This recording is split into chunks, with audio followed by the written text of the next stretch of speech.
Hi, we're Tom and Christina Flanagan, and this is our night sky story. So, right behind us is our night sky. That shows December 3rd, 2016, above Quincy, Massachusetts, which is on the east coast of the United States.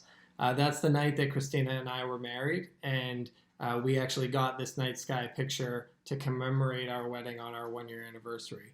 And even though that's the night that we captured, our real night sky story actually starts a lot earlier, back when Christina was a little girl. My fascination with the stars began in 1997 when my dad set up a telescope and we sort of staked out our driveway to see the Hale-Bopp comet as it approached, most closely to our area of the United States, which was southern Ohio. There's often a lot of cloud coverage there, so we were lucky to be able to have such a great view of it. Since then, I've had a very strong passion for astronomy and the celestial objects in general.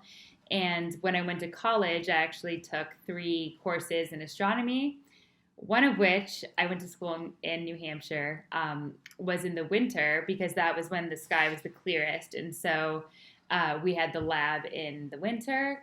I literally was like holding the telescope and sort of systematically taking my hands in and out of my gloves because it was -5 degrees, trying to get the exact angles that I needed to get for the lab without getting a burn on my hand or something.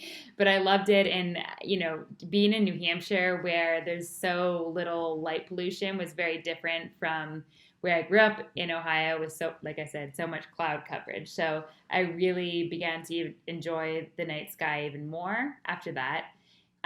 Then I moved to Boston after college for work, and I met Tom there. Yeah, and that's when so we started spending time together. And even though I hadn't really grown up stargazing or thinking about astronomy very much, Christina was such a big fan, and you know how these things go. Suddenly, we're hanging out together, and she'd be calling me out onto the balcony to look at Mars or to look at Venus or to show me something going on in the night sky. And it became kind of a theme for us, whether we were local and looking for something to do on a weekend, or going on a trip and trying to plan excursions, or what should we do when we're in a different part of the world or a different part of the country. This theme emerged, which was always the night sky, and are there places where we can go and see something really unique. And so a couple examples of things that we've enjoyed: out of Boston Harbor off Cape Cod, we actually did a cruise where you go out about a mile and stop, turn off all the lights. There's zero light pollution, and you can sort of see the night sky above the ocean the way it would have looked hundreds of years ago, which is pretty amazing. And we could even see the space stations passing over, which obviously didn't exist in the 1700s, but it was really amazing. I've never seen that. Yeah, and then more recently, we just moved out of San Francisco, so we're on the west coast of the United States now, and there was going to be a meteor shower that was visible here in San Francisco. Christina staked it out, figured out that we could see it best from this high point here in the city called Bernal Heights. We packed our blanket, we hiked up there, and we sat and stared into the fog for about 3 hours because that's just the weather out here. So these are things that we look for all the time, but that was actually kind of a fun moment for us because that's part of why we think these experiences are so unique.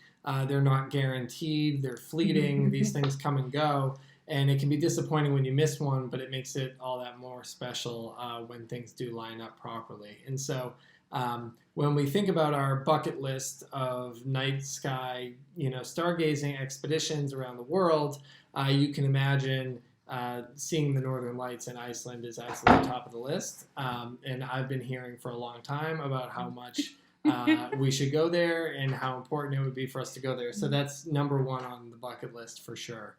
And last, if you can't read the quote maybe here, but it's actually from a man named Robert Browning, and the quote we chose says, "Grow old with me, the best is yet to be." And that's just something that we thought was a really nice sentiment around our wedding, and hopefully the best is yet to be for our stargazing experiences as well. Thank you very much. Take care.